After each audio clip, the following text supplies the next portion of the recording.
Welcome back guys. तो बात कर लेते हैं आज सेथ रोलन के घर में हो चुकी चोरी, जहां बेकी लिंच और उनके यानी हस्बैंड सेथ रोलन के घर में हो चुकी है चोरी, जहां पे कुछ डाकू या फिर गुंडे ने चोरी कर ली है उनके घर में। ये उनके साउथ कैलिफोर्निया का घर है, जहां पे देर रात यानी 3 बजे के आसपास चोरी हुई है। उस टाइम पे सेथ रोलन और बेकी लिंच घर पर नहीं थे और घर पर कोई भी नहीं था। TMZ ने एक न्यूज जारी किया जिसमें उन्होंने बताया कि सेथ रोलन के घर में ऐसा हुआ है रात के 3 बजे। उनके घर से क्या चोरी हुआ अभी कुछ खास पता नहीं चला। यहाँ पे अभी और भी न्यूज आएंगे तब पता चलेगा धीरे धीरे कि उनके घर में अभी इन्वेस्टिगेशन फिलहाल चालू है कि उनके देर रात में घर में तोड़ फोड़ भी थोड़ी हुई है। जहाँ पे अच्छा हुआ सेथ रोलन या बेकी लिंच उस समय घर पे नहीं थी। अगर होते तो हो सकता है गन शॉट फायरिंग हो सकती थी, क्योंकि अमेरिका में आपको जैसा पता है कि मतलब गन रखते हैं उनको कोई परमिशन चाहिए नहीं रहती है। ये ऐसा लीगल नहीं है कि मतलब आप गन नहीं रख सकते हैं। तो ऐसे में मतलब सही था कि मतलब उस समय घर पे कोई नहीं था, कुछ भी हो सकता था। भाई रात का मामला था, क्या पता ये गुंडे बंदूक उंदूक लेके आए होते, गोली वोली चला दिए होते तो फिर दिक्कत होती सेथ रोलन और बेकी लिंच के लिए। सामान तो चलिए वापस आ जाएगा, लेकिन जान चली जाएगी तो थोड़ी वापस आएगी।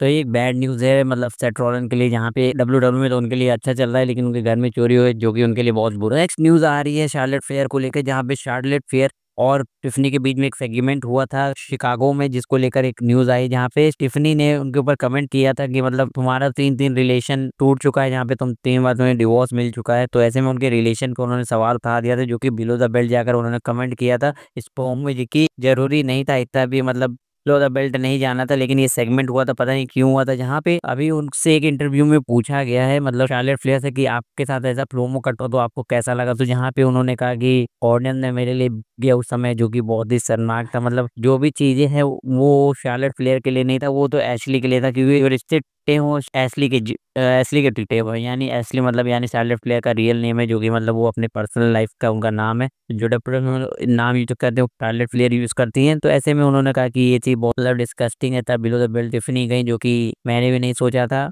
यहाँ पे पता नहीं लोग मुझे क्यों पसंद नहीं करते हैं। यहाँ पे मैंने पता नहीं ऐसा क्या बुरा कर दिया कि लोग मुझे हेट करते हैं। भगवान भी सबको मौका देते हैं, तो वो कहते हैं मुझे भी एक मौका मिलना चाहिए कि मैं अपने आप को प्रूव कर चुकूं। और उनके रिलेशन जो खराब है उनमें उनकी क्या गलती है फिलहाल, तो ये ऐसा मुझे भी नहीं पता। फिलहाल तो ऑडियंस उस समय उनको बू कर रही होती है, उनके ऊपर हंस रही होती है। जब ये ऐसा मतलब प्रोमो कट हुआ था, जब उनका मतलब ये डिवोर्स वाली बात और रिलेशन वाली बात हुई थी वहाँ पे, तो ऑडियंस भी उनके ऊपर हंस रही थी। इसीलिए उन्होंने कहा कि मतलब पब्लिक जो हंसती है मतलब मुझे हेट करती है मुझे मालूम है, लेकिन क्यों करती है ऐसा तो कुछ मेजर रीजन पता ही नहीं है। तो फिलहाल उनके इंटरव्यू में बस यही सब बातें हुई। आपका क्या कहना है कि मतलब शार्लेट फ्लेयर के साथ ऐसा हुआ है तो मतलब उनके लिए मतलब सिंपैथी आपकी कैसी है, ऐसा बताइए कमेंट बॉक्स में। अब आगे बात कर लेते हैं एवोल्यूशन के बारे में, जहाँ पे बैटल रॉयल होने वाला है एवोल्यूशन में, जो कि 13 जुलाई को होने वाला है। तो इसमें मेजर अपडेट ये आई है कि शायद NXT के 3 वोमेन हमें वहाँ पे देखने को मिल सकती है बैटल रॉयल में, जिनका नाम आ रहा है इजी डे, इलानी जॉर्डन, जायडा पार्कर। तो ये कोई रूमर वाले नेम है, मतलब ये प्रिडिक्ट किया जा रहा है कि ये हमें देखने को मिल सकती है बैटल रॉयल में। फिलहाल तो ये कंफर्म न्यूज नहीं, एक रूमर और एक मतलब प्रिडिक्शन है कि मतलब ये 3 देखने को हमें मिल सकती है। लास्ट न्यूज आ रही है रोमन रेंज को लेकर, उनके कमबैक को लेकर, जहाँ पे पॉल हेमन ने मंडे नाइट पे टीज किया था कि मतलब Roman range has no ball to करके एक मतलब सेगमेंट कट किया था, जहाँ पे मतलब प्रिडिक्ट किया जा रहा है कि सैटरडे नाइट इवेंट में हो सकता है रोमन रेंज रिटर्न करते हुए देखने को मिल जाए। लेकिन ये एक र्यूमर ही है फिलहाल। अब रोमन रेंज कब रिटर्न करते हैं, अगर रिटर्न करना होता तो वो मतलब नाइट ऑफ चैंपियन में भी कर सकते थे, जो कि उनके लिए काफी मतलब एक अच्छा रिस्पॉन्स भी मिलता, हाई भी मिलती। पर सैटरडे नाइट में थोड़ा कम उम्मीदें लग रही है। हो सकता है